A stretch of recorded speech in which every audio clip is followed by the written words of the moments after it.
जय श्री राम। आज जो विशाल धरना था वो हम हिंदुओं पे जो अत्याचार जो लोग करते हैं, वो मुसलमान हो, रोहिंग्या हो, बांग्लादेशी हो, कोई भी हो, हम अत्याचार सहने के लिए नहीं बने और ना ही अत्याचार सहेंगे, ना सहे हैं, ना सहेंगे, ना सहते रहेंगे।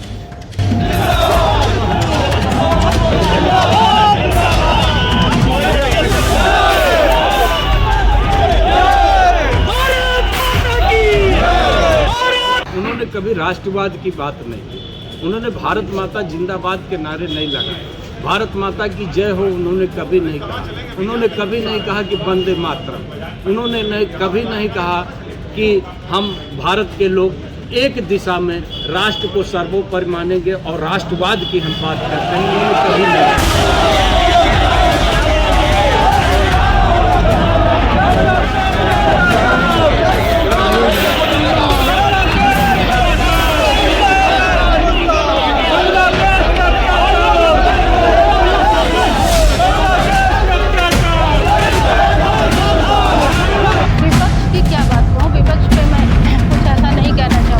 क्योंकि विपक्ष तो सोया हुआ है। इस पर कहीं कोई धरना प्रदर्शन विपक्ष की तरफ से आपको दिखाई दे रहा है? कोई बात आपको विपक्ष की तरफ से दिखाई दे रही है? जो हो रहा है हमारे ही पार्टी द्वारा, या हम देखिए आप यहाँ पर आप किसी विपक्ष के आदमी को किसी को बोलते हुए सुने आप इस बात?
बांग्लादेश में जो अत्याचार हो रहा है ये बहुत गलत हो रहा है।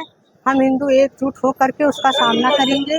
बहुत गलत ही कदम उठा रहे हैं जो बांग्लादेश के ये महिलाओं के लिए जो गलत कर रहे हैं, बहुत ही गलत हो रहा है। बांग्लादेश की चीख बहन बेटियों की आज पूरे देश में सुनाई दे रहा है। आप भी एक इस देश की बेटी हैं, क्या कहना चाहेंगे जो इस तरीके से दर्दनाक घटना हो रहा है? ये बहुत गलत हो रहा है। हम लोग एकजुट होकर के सामना करेंगे। रोकना है, आज वहाँ हो रहा है कल यहाँ भी हो सकता है, तो इसलिए हम एकजुट होकर समाज को करना चाहिए और सरकार और क्या सरकार को आप मैसेज देंगे कि ये ठोस कोई निर्णय ले? सरकार कुछ ऐसा ठोस कार्य करने वाले टहल जाए, हिम्मत ना हो कि इस तरह के कोई। बहुत बहुत धन्यवाद। जय श्री राम। आज जो विशाल धरना था वो हम हिंदुओं पे जो अत्याचार जो लोग करते हैं, वो मुसलमान हो, रोहिंग्या हो, बांग्लादेशी हो, कोई भी हो, हम अत्याचार सहने के लिए नहीं बने और ना ही अत्याचार सहेंगे, ना सहे हैं, ना सहेंगे, ना सहते रहेंगे। किसी विशेष धर्म को टारगेट करके इस तरीके से अंजाम दिया जा रहा है घटना को, क्यों ऐसा हो रहा है हमारे देश में? हमने किसी को टारगेट नहीं किया। पर्टिकुलर मैंने ये थोड़ी ना कि फलाना मुसलमान थे या फलाना रोहिंग्या थे, फलाना हिंदू थे, फलाना थे। हम हिंदू हैं, हिंदू राष्ट्र में रहते हैं। हमारा सबसे बड़ा धर्म राष्ट्र धर्म है और हम हिंदू हैं। आज सरकार भी आपकी है, सब कुछ आपका है, लेकिन आज भी हिंदू अपने आप को खतरे में महसूस कर रहा है। आखिर क्यों इस तरीके? जी नहीं, हम खतरा महसूस नहीं करते। आज हम अपने आप को योगी जी और मोदी जी के नेतृत्व में बहुत ही सुरक्षित और बहुत ही सेफ महसूस करते हैं। सुरक्षित इसलिए महसूस करते हैं, अगर हम आज सुरक्षित ना होते, बांग्लादेश जैसे हालात हमारे हिंदुस्तान में या किसी और देश में ना हो, इसीलिए उससे पहले ही हम अपनी जागरूकता को दिखा रहे हैं। अपना गुस्सा, अपना आक्रोश जनता के द्वारा लोगों में पहुंचा रहे हैं जो हमारे विपक्षी हैं, ताकि उनको ये डर रहे कि हम हिंदू हैं और हिंदू राष्ट्र में निवास करते हैं और हम एकजुट होके कभी भी कुछ भी कर सकते हैं। विपक्ष को लेकर क्या कहेंगे आप? विपक्ष लगातार निशाना साध रहा है भाजपा को। विपक्ष कभी साध ही नहीं सकता, विपक्ष है ही नहीं। जहां भी देखिए पक्ष ही पक्ष है, हरियाली ही हरियाली है। योगी और मोदी जी के राज में कहीं विपक्ष है क्या? कहीं दिख रहा है क्या? हमें तो नहीं दिख रहा। वैसे आप लोगों को दिखता हो तो बधाई हो। कि क्या बात कहूँ, विपक्ष पे मैं कुछ ऐसा नहीं कहना चाहूंगी, क्योंकि विपक्ष तो सोया हुआ है। इस पर कहीं कोई धरना प्रदर्शन विपक्ष की तरफ से आपको दिखाई दे रहा है? कोई बात आपको विपक्ष की तरफ से दिखाई दे रही है? जो हो रहा है हमारे ही पार्टी द्वारा, या हम देखिए, आप यहाँ पर आप किसी विपक्ष के आदमी को किसी को बोलते हुए सुने? आप इस बात पर नहीं सुने ना। हमारे देखिए सारी ये आप हमारी पार्टी से, भारतीय जनता पार्टी से, आप सभी, हम सब सारी बहनें भारतीय जनता पार्टी से ही हैं, और हम एक संगठित हिंदू होने के लिए संकल्पित हैं। और आज इसी वजह से इस महान जो धरना प्रदर्शन हुआ है, इसमें इसी वजह से आए हैं, ताकि हम अपनी बात पहुंचा सकें प्रधानमंत्री जी तक कि बांग्लादेश में हो रहे महिलाओं पर जो अत्याचार हो रहा है, हिंदुओं पर जो अत्याचार हो रहा है, उसको लेकर एक सख्त कदम हमारे प्रधानमंत्री जी उठाएं। जैसे पाकिस्तान में सर्जिकल स्ट्राइक किया था, उसी तरह कुछ बांग्लादेश में भी होना चाहिए, ताकि फिर आगे कभी हिम्मत ना हो हिंदुओं के खिलाफ किसी देश को कुछ ऐसा कदम उठाने की कि महिलाओं के साथ जो बर्बरता और अत्याचार किया जा रहा है वो खत्म हो सके। और इस चर्चा ये भी बना है कि अगर बांग्लादेश में जिस तरीके से हिंदुओं पर ये तांडव किया जा रहा है सीने पर, वहां से हिंदू पीड़ित हुआ तो भारत शरण देगा, ये चर्चा में बना है। लेकिन अगर भारत देश का हिंदू अगर इस तरीके से अगर तांडव होगा उसके सीने पर, तो भारत के हिंदुओं का शरण कौन देगा? क्या कुछ कहना चाहेंगे, क्या ख्याल है? भारत के हिंदुओं को सशक्त होना पड़ेगा, उनको शरण। आप ये देखिए, बांग्लादेश की प्रधानमंत्री को शरण भारत ने दी ना, तो भारत के हिंदुओं को शरण कौन देगा? भारत के हिंदुओं को खुद सशक्त होना पड़ेगा, अपनी आत्मरक्षा के लिए खुद सशक्त होना पड़ेगा। कैसे सशक्त होगा? भाजपा का 400 का नारा फेल हो गया। नारा फेल होने से क्या होता है? कहीं कहीं कुछ कमजोरी रही होगी। नारा फेल होने से हिंदू कमजोर थोड़ा हो जाएगा?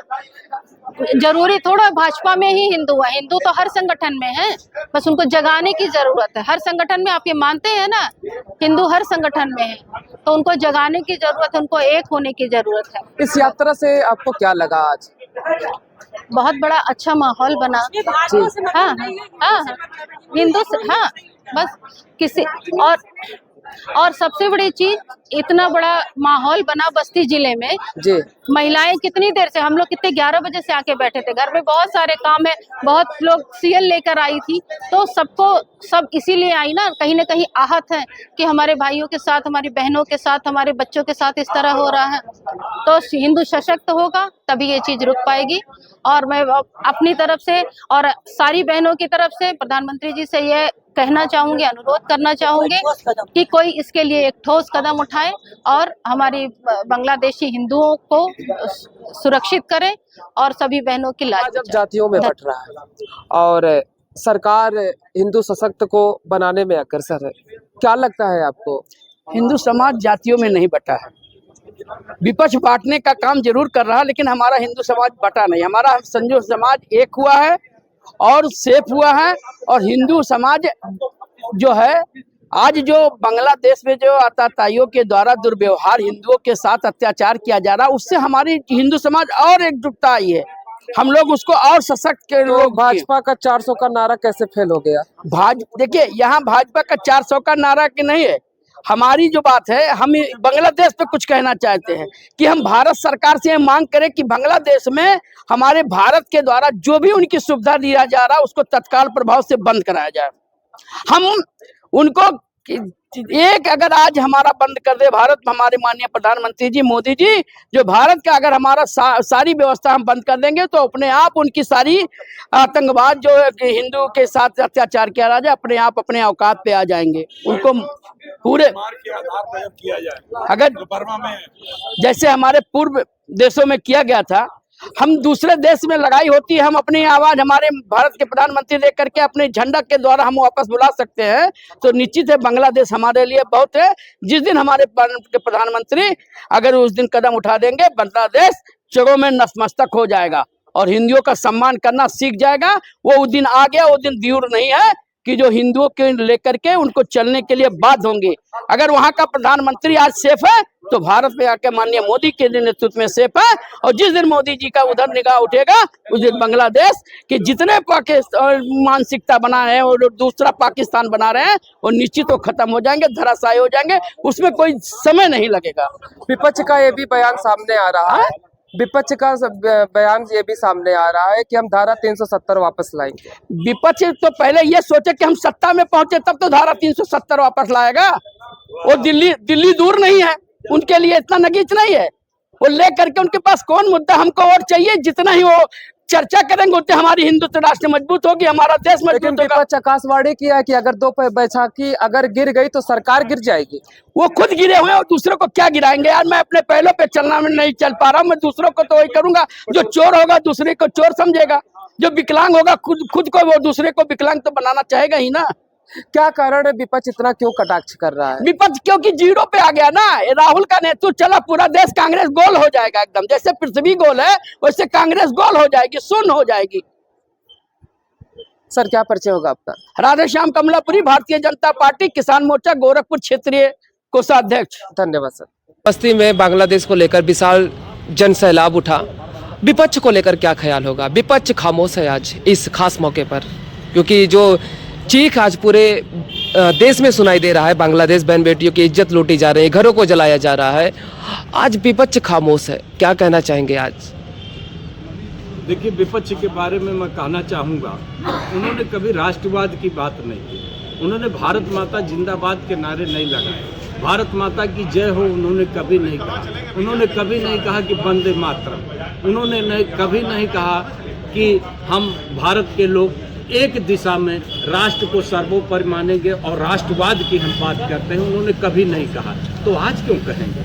बांग्लादेश में हिंदू मारा जा रहा है, उनकी आंखें नहीं देख रही हैं। यदि वह उसी जगह पे कहीं पे मुसलमानों के साथ एक गलत व्यवहार होता, बर्बरता होती, तो शायद विपक्ष उस पर अपनी आवाज़ जरूर बुलंद करता। मैं विपक्ष से कहना चाहता हूं, जिस तरीके से लोकसभा और विधानसभा की सीटें तुम्हारी सिकुड़ती जा रही है, सिर्फ तुम्हारी नैतिकता के नाते, तुम्हारी इच्छा शक्ति के नाते, तुम्हारी विचारधारा के नाते, यदि इसमें तुम परिवर्तित नहीं कर पाए तो भारत के नक्शे पे तुम शून्य की तरीके से कभी दिखोगे। आपका समाज खुद नहीं सशक्त है, आप विपक्ष को सशक्त करने के लिए बात कर रहे हैं। नहीं, हमारा समाज बहुत बेहतर सशक्त है। मैंने देखा था 1984 में 2 सीटें भारतीय जनता पार्टी की थी, और भारतीय जनता पार्टी का जो नेतृत्व है वो राष्ट्रवाद का नेतृत्व है, राष्ट्र के विकास और राष्ट्र के निर्माण का नेतृत्व करता है। तो जितने जनमानस हैं वो एक भारतीय जनता पार्टी को मोहर लगा रहे हैं, तो ये समझिए वो राष्ट्रवाद को बुलंद कर रहे हैं। हम कहीं से कमजोर नहीं। और आज भारत वर्ल्ड के नक्शे पे बहुत मजबूती के साथ स्तंभ के तरीके से खड़ा हुआ। विपक्ष का सीधा निशाना है कि भारतीय जनता पार्टी आतंकवाद और हिंदुत्व का साथ देती है। और विकास की अगर बात की जाए, शिक्षा की बात की जाए और स्वास्थ्य की बात की जाए तो बिल्कुल धरातल पर शून्य है। नहीं, ये विपक्ष कहता है विपक्ष के पास तो कुछ है ही नहीं, विपक्ष के पास जाति की जनगणना कराओ, इसके अलावा उसके पास कुछ है ही नहीं। हम राष्ट्रवाद की बात करते हैं, राष्ट्र के विकास की बात करते हैं, हम वह बात करते हैं कि जो हम परमाणु हथियार या जो भी मिलिट्री के लिए हम हथियार परचेज करते थे, आज हम सेल कर रहे हैं।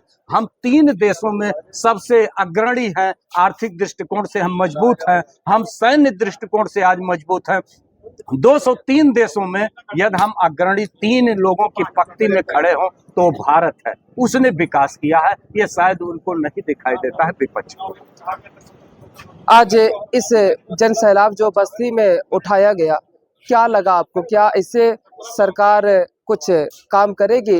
देखिए, सरकार अपनी जगह पे बहुत अच्छा काम कर रही है। रही बात जनता की, तो जनता की सोच बहुत ही पॉजिटिव है।